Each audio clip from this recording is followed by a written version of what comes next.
But AEW caught an issue. Let's go ahead and recap what happened the next day. I don't know who could have foreseen this, Brian. I don't know who could have called something like this happening. Do you have the rooster crowing still? Wait a minute, I'll just do it.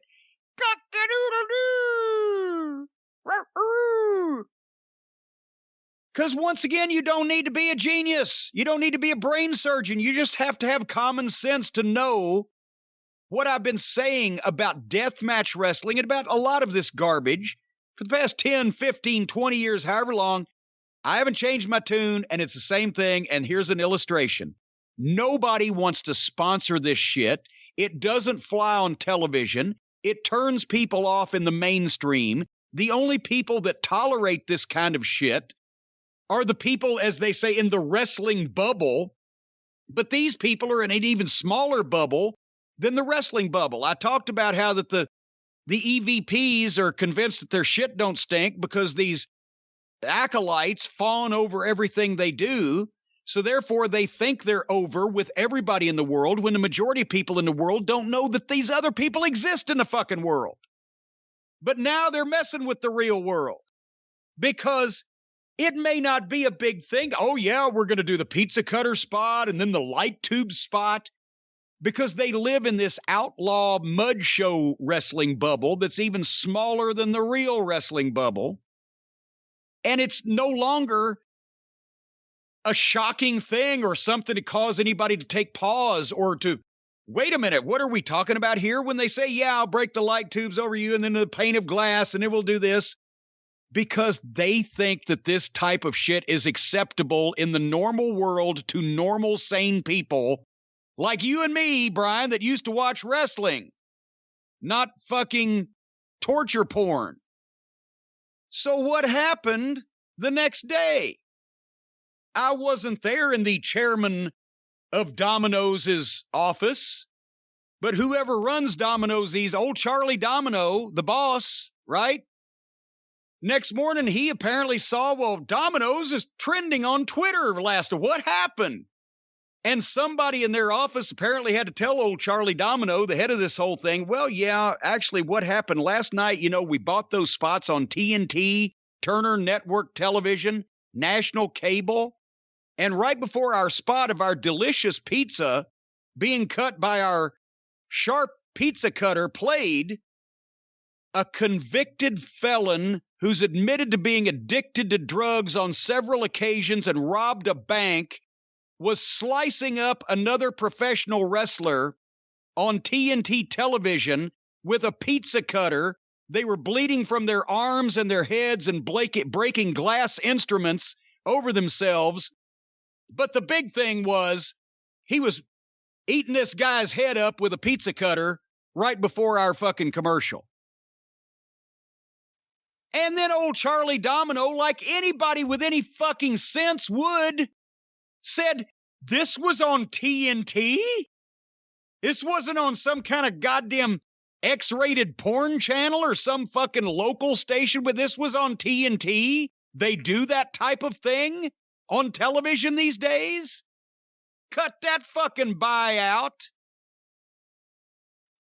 What have I been saying, Brian, for years? You fucking run the risk of doing this garbage for little to no return, of pissing off your TV station or your sponsors or both. Roy Shire ran the most successful wrestling territory in the history of Northern California until he pissed too many people off at TV stations because he spit on their floor and cussed their fucking employees out. And then he didn't have no TV, and then he didn't have no territory. The Sheik was one of the richest promoters in wrestling, but he did that hardcore bullshit too long and turned too many people off. And he also, as I've told the story, couldn't get TV in Cincinnati because the biggest station in town kept a tape of the Sheik using a snake and a blade on this other guy's head and said, that's why wrestling will never be on my television program or on my television station. Whether it's somebody saying the wrong thing in Calgary and Ed Whalen getting upset, or the sponsor that got turned off, or the fucking guy that owned the TV station and saying, wait a minute, what's this doing on my in my fucking schedule, whatever. And now Domino's Pizza, because it was all over the internet. And they were, obviously, their reaction was all over the internet.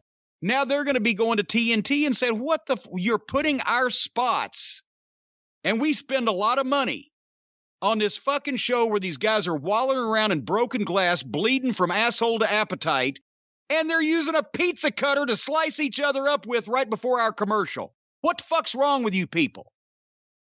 Which then, even if there aren't the same people that hated wrestling and forced WCW out of business 20 years ago by having it sold at fire sale prices because they didn't want it on their fucking station, they might not be there, but there might be some new people that have that same idea that are just waiting for the opportunity to go, look at this fucking horse shit.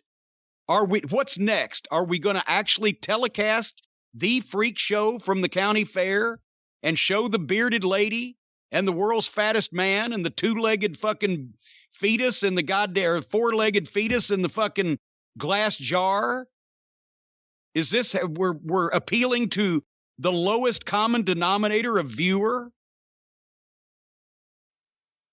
It might not be this time, but if they keep doing this horse shit, if they don't train their guys better and tell them stop doing all these dives, somebody's eventually going to break their neck and die on live TV. That wouldn't do any good. Or they're going to do more of these garbage matches and slice each other up and pour salt in the wounds and lemon juice and weed whackers.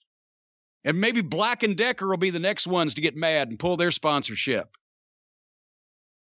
But sooner or later, if they can't grow up and act like grown adults, the big boys, where the big boys play, instead of these outlaw mud show mindsets that they've all got, because that's all they've ever had experience with, because they've never been involved in a major promotion, in a major company, in a major way, with sponsors and a network and mainstream recognition. They can't behave themselves. So that's what they're getting. If only somebody could have predicted something like this happening, and I'm sure it will happen again in the future. If only somebody could have predicted that too. If only there could be somebody out there that knew, just don't do stupid shit on your television when you don't need to.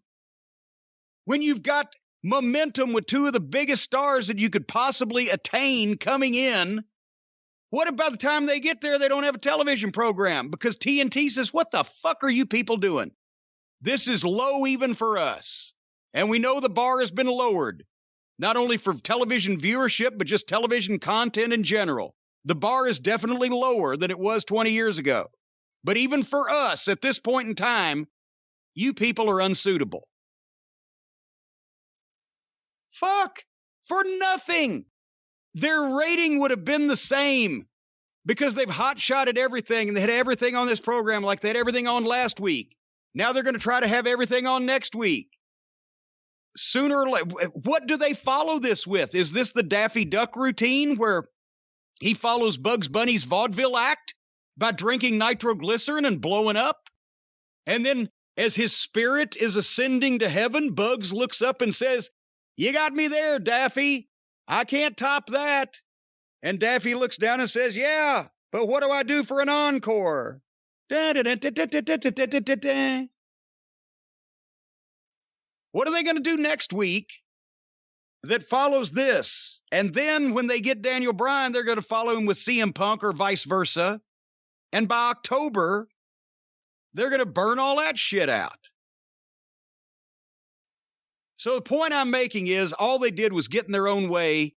They made trouble for themselves by catering to the lowest common denominator of subhuman idiot that wants to see this kind of shit. And it's obviously fake to begin with. They're cooperating with each other, what makes it even worse. That's my problem, has always been with garbage wrestling. I don't mind a good street fight amongst talented guys that can bleed and hit each other with shit and make it look like a fight. But this is just a literal freak show in that you see two guys obviously working together with each other to really mutilate each other. That's what these garbage matches are. It's what they've always been. So they got CM Punk coming. They got Daniel Bryan coming. They got the momentum. They got 1 million viewerships 2 weeks in a row. And because of that, they stick this in and take a chance on screwing the whole thing up. Fuck. And it's not like you couldn't see this coming. I said it on the show. I said it to you as a joke.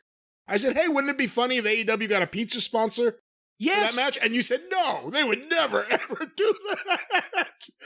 You shot down my joke. But see, here's the thing. We don't know whether that Domino spot, whether they specifically bought AEW wrestling or whether they just bought TNT. Because they're all over TNT, I will say. Okay. It may be both, yeah. But see, here's the thing. If you're not familiar with buying television out there, ladies and gentlemen, you can buy specific programs, obviously, if you want, that appeals to your product. The audience watching that show appeals to your product, appeals to them, I should say. But you also buy a station. And like on local television, it's an ROS spot, run of station.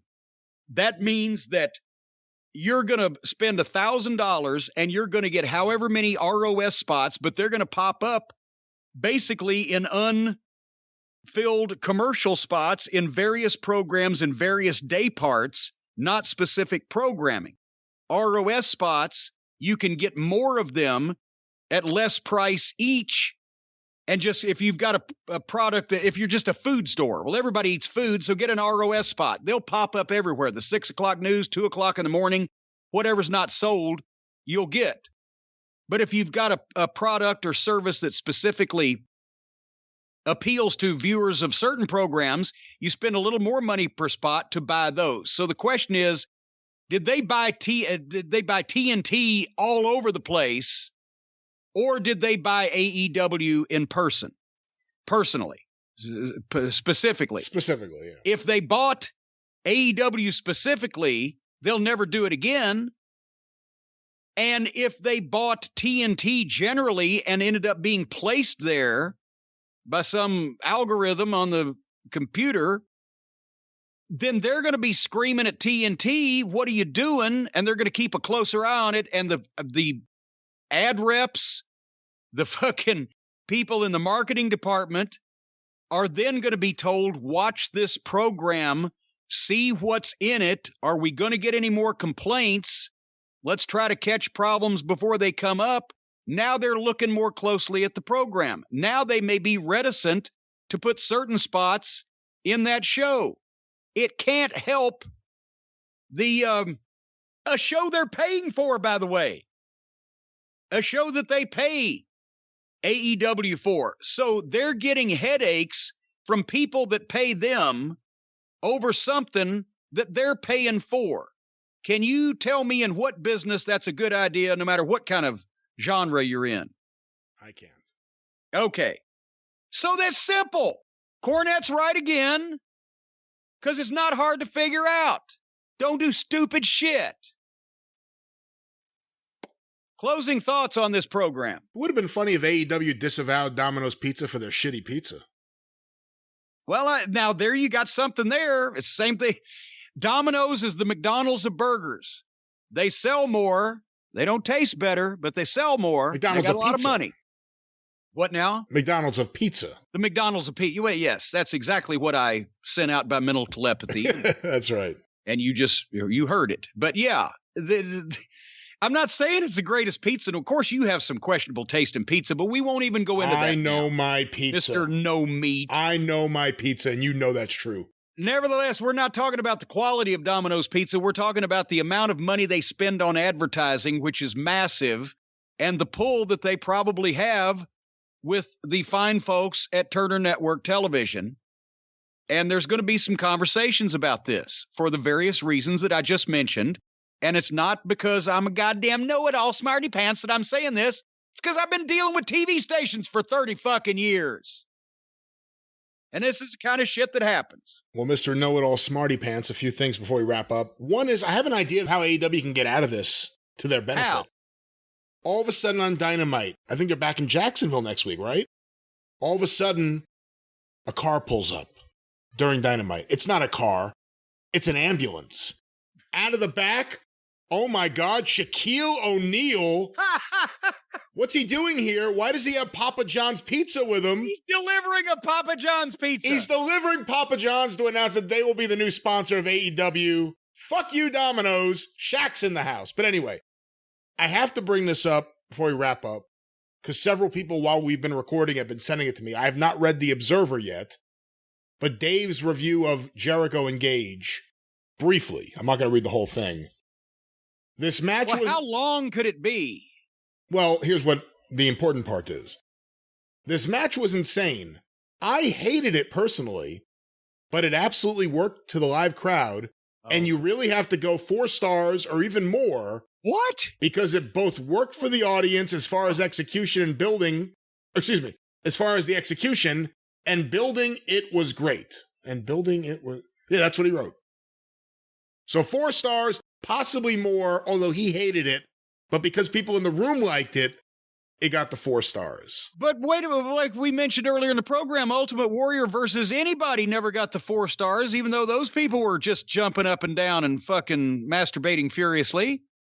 There are nonstop examples, not including the Ultimate Warrior too, but this is the new standard for at least Chris Jericho matches, but overall... For a badly worked, phony-looking garbage match between a 50-year-old man and a bank-addicted drug robber meth head that's got to be in his 30s and looks 20 years older, that gets the same rating as Flair and Steamboat.